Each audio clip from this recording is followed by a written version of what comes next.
Howdy folks, Mackie here with Mackie Red Horsemanship, and going to do another video here of Chota, teaching Chota how to side pass down the rail. She's really making really good progress. So here right away I'm going to show you how I catch her. You notice she's not the least bit nervous. As a matter of fact, I had to get her to move over so I could get through the door. But she'll come to me, and then I'm going to show you how I tie the halter, and I slow it down a little bit so that you can see it, how it all works and how to tie the knot. And what I want you to notice about Chota is how she keeps her head here to the side. I'm not having to hold her. There's no pressure trying to keep her there. She just has learned that that's her job, is to keep her head to this side while I'm putting on her halter. Works really well for when I put on the bridle, as you're going to see in a minute. Then I poke it through there, and that way that long piece is not whacking her in the face or in the eye if we were outside working on the ground. Then I don't know if you will remember, but in a previous video when I asked Chota to go out this door on her own, she was a little confused, didn't know what to do. But that's not the case anymore. All I have to do is just politely point, and she'll go out the door, she'll turn around, and she'll come back to her spot where I'm going to saddle her. I'll grab a brush, we'll brush her off here pretty quick. But I want you to notice what she does. I'm not holding on to her lead rope's laying on the ground, but she's learned that her job is to stand there to be brushed, or anytime I bring her to this spot, her job is just to stand and wait for me to do whatever I'm going to do. And in this case, of course, it's brush her down a little bit, and then we're going to put on her saddle. Try to make her look pretty for her mom.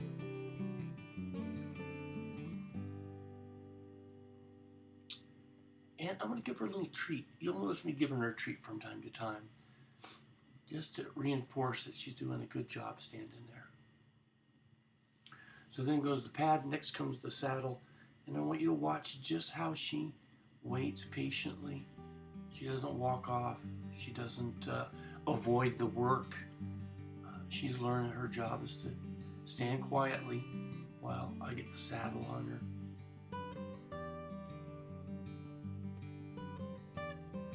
So we'll do all that. We'll drop the breast collar, drop the front and back cinch, and then we'll get her saddled up here. See, she's doing a really good job standing quietly. Now I put the breast collar on first here, but I want you to notice I don't buckle it. I just leave it loose because I don't want to. Didn't want to make two trips to the other side. So reach under and grab her cinch, but you can see the breast collar is not latched. So if she was to walk off, the saddle would just fall off of her. She keeps looking around on the other side to check out that stirrup. And you're pretty quick. I'll ask her to put her head back straight, or at least try to keep it over here in my direction. And what I want you to notice is that I don't have either one of those tucked in, and that tells me, it's a reminder to me that the horse is not ready to be mounted. So having those out, not tucked into where they are supposed to go, always reminds me that they're not, this saddle is not tight enough for anyone to get up on.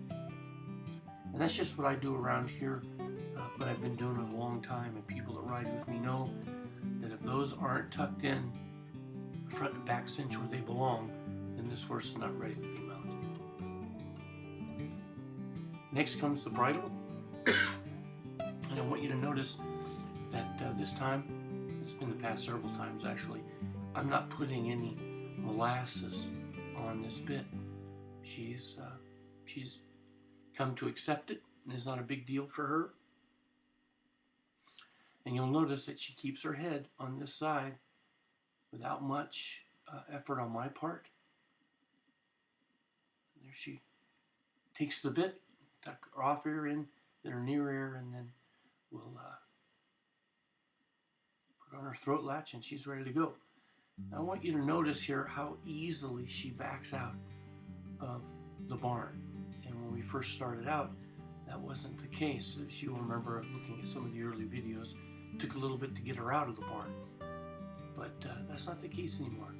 She's really coming along great with her education and knows what her job is. So we'll ask her to back out. I grab my stick with the flags on the end, the plastic bags. Notice how gently I wiggle the rope, but how nicely she responds to backing out. So I'm going to take her over to her pen. I hadn't had a chance to drag the pins yet, and you'll see that. But I'm going to work her a little bit here, and then I'm going to show you how I teach a horse to side pass down the rail. And then that, of course, will turn into how I teach the horse to side pass when I'm mounted on her back. She comes in the gate nicely, which hasn't always been the case. And to teach her all that. Remember, your colts, when they come, they don't know anything. And it's our job to teach them.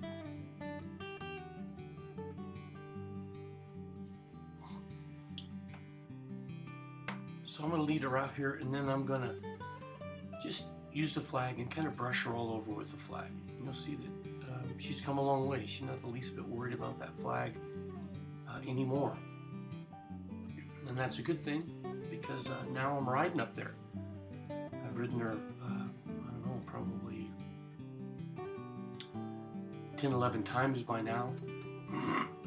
She's doing better and better all the time,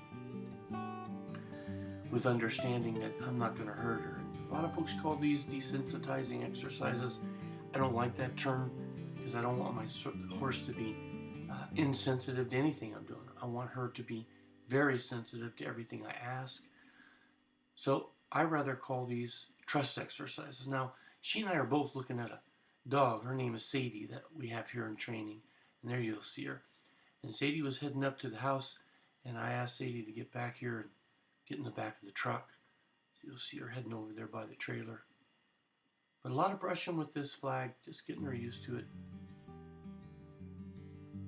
You see Sadie over there jump in the back of the truck like she was told, and she'll watch the activity from there. But you notice Chota was paying a lot of attention to that too. So we're going to go out here just at an easy pace, lunging around. And then I'm going to show you how I teach a horse to side pass down the rail. Now this is the third time that I've worked on this exercise with Chota. But I put my back to the rail, and I lunge the horse from side to side. So it's really like half a circle or half a lunge. And I'm going to ask her to go from side to side. And I'm going to ask her to turn, go back to the other side. And then as she approaches the rail this next time, I'm just going to wiggle my rope and keep my stick out there so that she sees, so that she kind of floats away. And if her hind end slows down, I'll just tap her with the stick. And if her front end starts to get ahead of me, I can hold her back. And if she tries to turn into me, I wiggle my rope, and then I'll just tap her. But you'll notice her right front and her right rear are crossing over the hind legs. And that's what we're shooting for. That's our goal. And it started out, her first time, it was a little bit of it wasn't quite as pretty as it is now. It took a lot more effort on my part to get her to understand. But as her hind end drags behind, then I'll just encourage her to step up, keep up with her front end. And I'm not so worried about her head going over the rail right now. The better she gets at it, the more comfortable she gets at it. Why her head, she won't stick it over the rail. Like here, she's keeping it inside the pen. And she's really learning this well. Again, this is only her third time, and I thought, well, let's see if she'll side pass out here in the middle of her paddock and wiggle the rope. She gets going too fast, and she starts to do it nicely. Out in the middle, no fence. I use the fence initially so that the horse can't go forward. The horse learns that it can't go forward because the rail is there, and then we'll just follow the rail. But as you can see, she's doing a great job out here side passing out in the middle of her paddock. So now I'm asking her to just go around in a circle. I wasn't sure how effective this would be for folks watching it, only because, you know, I thought it might make us dizzy, but it's really not too bad. Not as bad as I thought it was going to be. So I'm asking her to go in a circle here, and then I'm going to ask her to back up. And again, I'm putting a lot of these skills together. You notice I can tap on her saddle, I can wave the flag over her saddle, down by her feet, and she's not getting all freaked out like she did early on in her training. She's starting to learn that she doesn't have to worry about anything. She's kind of crowding me, so I'm kind of bumping on her a little bit more. Wiggle the flag above her because I'm riding up there now, you know, so I want her to be used to all that.